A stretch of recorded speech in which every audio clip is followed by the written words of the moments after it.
আসসালামু আলাইকুম রহমতুল্লাহ। আমি মোহাম্মদ আজহারুল ইসলাম, নির্বাহী পরিচালক, মানবাধিকার জনকল্যাণ ফাউন্ডেশন, এমজেএফ ও এমজেএফ বিশেষ প্রতিবন্ধী স্কুল, নলতা, কালীগঞ্জ, সাতক্ষীরা, বাংলাদেশ।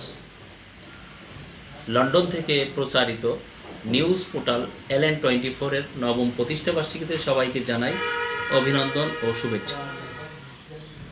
আমার প্রিয়জন নুরুন নবী আলী ভাইয়ের সঞ্চালনায় ও সাংবাদিক রাকিব ভাইয়ের সম্পাদনায় বিশেষ টক শো সাম্প্রতিক ভাবনাতে আমিও একটি পর্বে অতিথি আলোচক হিসাবে ছিলাম। এই নিউজ পোর্টাল দেশ ও প্রবাসের বাংলাদেশের মানুষের কথা বলে।